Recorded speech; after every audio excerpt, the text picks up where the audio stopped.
अस्सलामुअलैकुम दोस्तों, मैं शबनम परवीन आपके सामने हाजिर हूँ। आपकी आवाज़ जनता की आवाज़। दोस्तों, जो लोग आ रहे हैं प्रचार करने के लिए, उन लोगों की बातों को मैं कह देना चाहती हूँ। जो भी लोग आ रहे हैं, कोई अपना भेष बदल ले रहा है, कोई टोपी पहन ले रहा है, कोई दुपट्टा ओढ़ ले रहा है, कोई दुआ मांग रहा है, कोई कलमा पढ़ रहा है, कोई कुछ कर रहा है।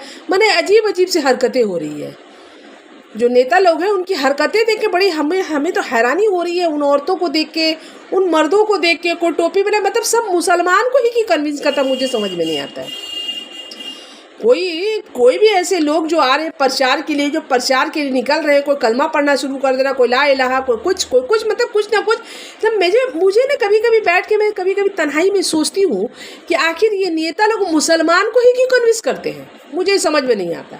और फिर औरों को भी कन्विंस करो, उनके लिए आप ढोल बजाओ, ताशा बजाओ और मूर्ति उर्ति लेके पूजा करते हुए प्रचार के लिए निकलो।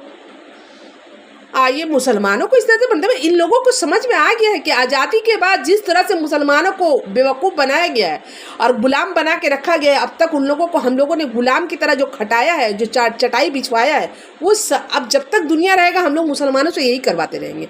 उन लोग को ना ही कोई लीडरशिप देंगे, कुछ भी नहीं देंगे। अब मुसलमान चाटू करता जो है तो वो तो बेचारा वो करता रहेगा।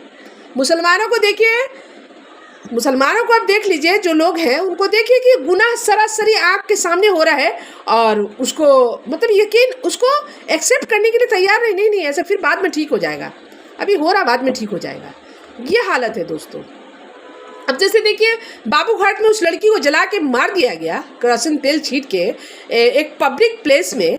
और उसके बाद देखिए दोस्तों, यहाँ की जो विधायक लोग हैं वो खुलेआम लोगों को इस तरह से झुठला रही है कि हाँ औरतें बिल्कुल सेफ हैं। अरे भैया, कहाँ से सेफ है भाई?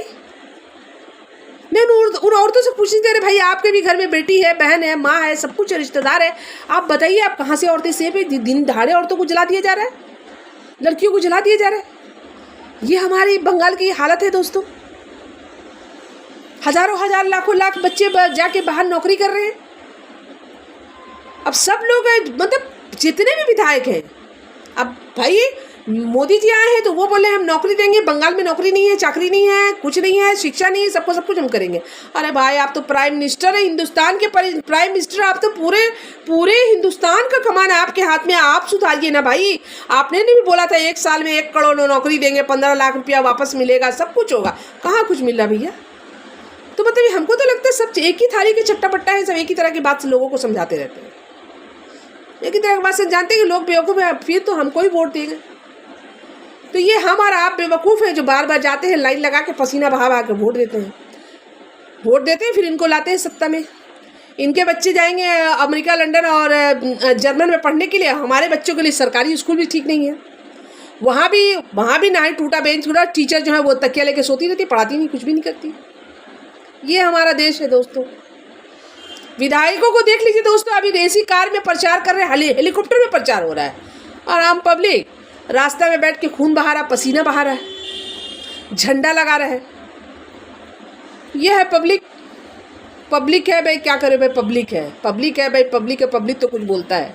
वो पब्लिक बोल रहा है कि भाई हम यही करेंगे, हमारा कोई काम नहीं है, हम बस जो गलत भी सलत कुछ भी करा उसको हम बोलेंगे हाँ एकदम सही है और आपको उसमें वोट देना है। आप देख रहे होंगे कितना सारा वीडियो वायरल हो रहा है, कोई उसको धमका रहा है, कोई उसको डरा रहा है, कोई उसको चमका रहा है। एकदम वोट देना पड़ेगा। हर एक पोल में एक गुंडा तैयार है भैया। अब इलेक्शन का ज़माना में देखिए कि अल्लाह खैर करे क्या होता है। तो दोस्तों, मैं अपनी बातों को ख़त्म करती हूँ। अल्लाह हाफिज़।